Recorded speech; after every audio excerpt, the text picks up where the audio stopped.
Hello guys, welcome back to the channel. और आज से हम एक नई सीरीज की हिंदी एक्सप्लेनेशन शुरू कर रहे हैं जिसका नाम है हेल्थ पैराडाइज। तो अब बिना किसी देरी के स्टार्ट करते हैं एपिसोड 1। तो एपिसोड की शुरुआत में हमें एक बंदे को दिखाया जाता है जिसे तलवार की मदद से जान से मारा जा रहा है और कुछ लोग वो सब एक जगह पर बैठकर देख रहे हैं। पर हमला करने वाला काफी कोशिश करता है पर वो उस बंदे को नहीं मार पाता और उसकी तलवार टूट जाती है। और फिर वो बंदा अपने मन में कहता है कि आखिर ऐसी क्या बात है जिसकी वजह से मैं मर नहीं सकता। मुझे जिंदगी से कोई लगाव नहीं है और मैं अब तक अनगिनत लोगों की जान ले चुका हूँ और मेरा लंबी जिंदगी जीने का भी मकसद नहीं है। फिर सीन चेंज होकर एक लड़की पर आता है जो उस लड़के को बताती है कि उस लड़के का असली नाम है गाबी मारू।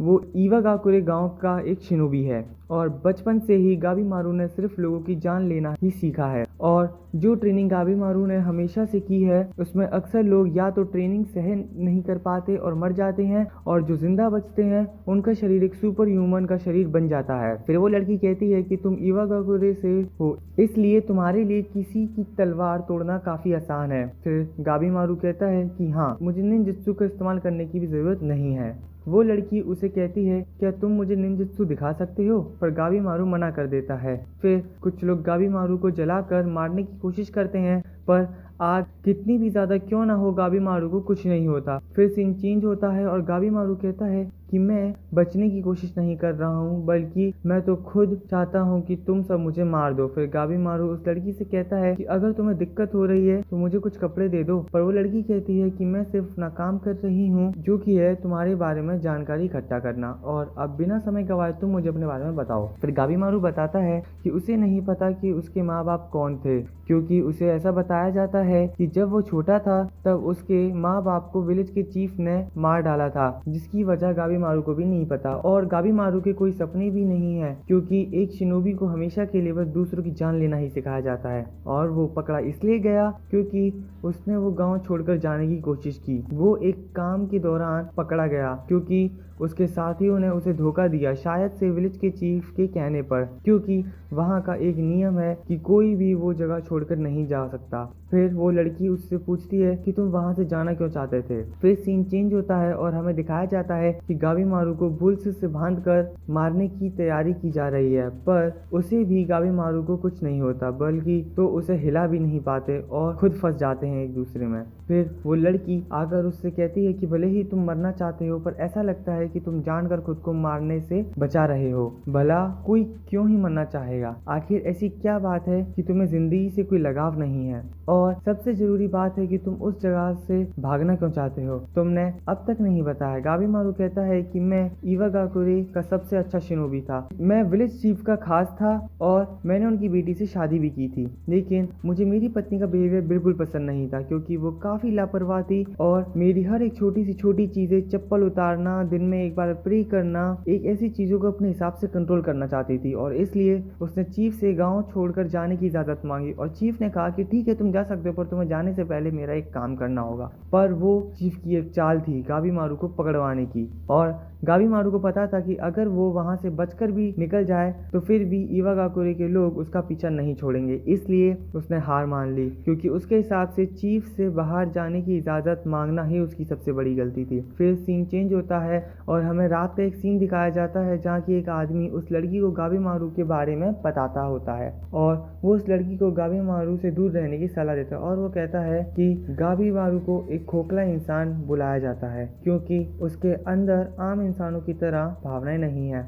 तो गाइस, एक छोटा सा नोट है और वो नोट ये है कि जो ये लाइन गाबी मारू एक खोखला इंसान, इसका निकनेम है गाबी मारू द हॉलो। अब हमने इसका नाम गाबी मारू खोखला इंसान इसलिए रखा है क्योंकि हम इसको एक्सप्लेन कर रहे हैं और हम ट्राई कर रहे हैं कि हम निकनेम को भी हिंदी में बता सकें। लेकिन अगर आपको ये अच्छा नहीं लगता है तो आप हमें कमेंट सेक्शन में बता सकते हैं, हम नेक्स्ट वीडियो में nickname the hollow he use करेंगे। और उसे गिरफ्तार करते समय ही उसने 20 लोगों को मार डाला था। और फिर वो आदमी कहता है कि ऐसी एक अफवाह है कि इवागाकुरे में रहने वाले शिनोबियों ने शिनशे केन्यो से आई हुई अमृत को पिया है। फिर वो लड़की कहती है कि एक खोखला इंसान 20 लोगों को ऐसे ही क्यों मारेगा।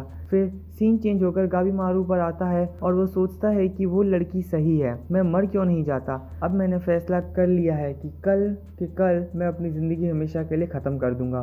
दूसरे दिन वो उसे तेल में उबाल कर मारने की कोशिश करते हैं, पर वो नहीं मरता बल्कि बाकी कुछ लोग जलकर मर जाते हैं। और फिर गाबीमारू सोचता है कि मैं मर क्यों नहीं रहा। फिर वो लोग उसे एक जगह पर लेकर जाते हैं जहाँ पर यामादा असाइमोन सागिरी, जो कि यामादा क्लैन से आई है और उसका काम है तलवार को परखना और लोगों को जान से मारना। ये वही लड़की है जो शुरू से ही गाबीमारू के बारे में जान रही थी और वो ये काम पीढ़ियों से करती आ रही है और ये एक वार से ही एक इंसान के 2 टुकड़े कर सकती है। और गाबीमारू उसे देखकर ही समझ जाता है कि वो उसे एक झटके से ही मार देगी, इसलिए वो सागिरी से बचने की कोशिश करता है और वो सोचता है मैं भाग क्यों रहा हूँ, क्या मैं मरना नहीं चाहता। फिर सागिरी उससे कहती है कि मैंने काफी तरह के लोगों को मारा है, कुछ हिम्मत वाले होने के नाटक करते हैं लेकिन ठीक मरने से पहले उनकी सच्चाई सामने आ जाती है, और कुछ लोग मरने के पहले उन्हें जिंदा छोड़ने की भीख मांगते हैं, और कुछ लोग खुद से झूठ बोलकर ये सोचते हैं कि उन्होंने मरना तय कर लिया है। और वो गाबीमारू से कहती है कि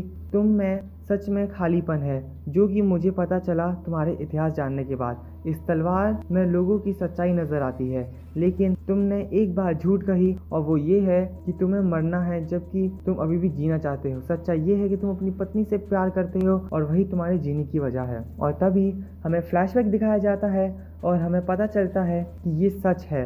वो दोनों साथ में काफी खुश थे और हमें ये भी पता चलता है कि विलेज के चीफ ने अपनी बेटी का चेहरा जला दिया था और गाबीमारू विलेज के चीफ से गांव छोड़कर जाने की इजाज़त इसलिए लेता है क्योंकि अब वो किसी को मारकर नहीं जीना चाहता, क्योंकि उसने अपनी बीवी को वादा किया है कि अब वो अपनी पत्नी के साथ शांति से आम लोगों की तरह जिंदगी जिएगा। पर विलेज चीफ उसे एक आखिरी काम देकर गिरफ्तार करवा देता है और मजबूरन उसे लोगों को फिर से मारना पड़ता है। लेकिन वो ये सब सुनते ही इन सारी बातों से मुकर जाता है और वहाँ खड़े एक आदमी से उसकी तलवार छीनकर सागिरी से लड़ने लगता है और कहता है कि सच नहीं है, मैं सिर्फ एक दरिंदा हूँ और एक खोखला इंसान हूँ। और वो कहता है कि तुम्हें अंदाज़ा भी नहीं है कि मैंने कैसी दुनिया देखी है और कितनी बुरी ज़िंदगी जी है। मेरे लिए आम लोगों की तरह अच्छे से ज़िंदगी जीना नामुमकिन है। तभी सागिरी उसे कहती है कि तुम गलत हो, ऐसा मुमकिन है। और वो उसे एक ऑफिशियल पार्डन दिखाती है और कहती है कि इससे तुम पर लगे सारे चार्जेस हट जाएंगे और तुम्हें शोगन की प्रोटेक्शन मिलेगी, जिससे तुम्हें तुम्हारे शिनोबी विलेज से कोई खतरा नहीं होगा, पर बदले में तुम्हें मेरा एक काम करना होगा। फिर वो उसे बताती है किसी समय में एक ऐसी जगह थी जहाँ पर खुशियों की कोई कमी नहीं थी और वहाँ पर किसी भी तरह का दुख नहीं था। शिनसेन कैन्यो, पहले के लोग उस जगह को स्वर्ग कहते थे। वो साउथ वेस्ट में है, बहुत दूर रयोक्यो किंगडम से भी काफ़ी आगे, और उसे आखिरकार अब जाकर ढूंढ लिया गया है और वो उतनी ही खुशहाल जगह है जैसा कि लोग कहते थे। वो काफ़ी सुंदर है और वहाँ तितलियाँ उड़ती हुई पाई जाती हैं, पक्षी गाते हुए पाए जाते हैं। ऐसा सुनने में आया है कि वहाँ पर अमृत है। कुछ लोगों को उसे ढूंढ कर लाने भेजा है, लेकिन कोई आज तक वहाँ से जिंदा नहीं लौटा। उनकी नाव जब लौटी तब उनका शरीर फूलों में बदल चुका था। फिर सागिरी और बाकियों को एक ऑर्डर मिला कि पूरे देश के क्रिमिनल्स को मैं इस काम के लिए सबसे सही लोगों को चुनकर वहाँ पर भेजो अमृत की खोज के लिए। और वो उसे बताती है कि गाबीमारू की वाइफ अभी भी इवागाकुरे में है और जब से वो पकड़ा गया है उसकी वाइफ ने किसी से भी बात करना बंद कर दिया है और वो उसका इंतजार कर रही है। फिर वो उससे कहती है कि क्या तुम शिनसेन कैन्यो जाओगे, पर बाकी लोग उसे रिलीज करने से मना कर देते हैं और उन दोनों को मार डालने की धमकी देते हैं। तब गाबीमारू कहता है तुम्हें मेरा निंजुत्सु देखना था ना, तो ये देखो निन्पो एस्थेटिक ब्लेज, और वो अपने निंजुत्सु का इस्तेमाल करके उन लोगों को घातक कर देता है और वो उस मिशन को करने के लिए मान जाता है।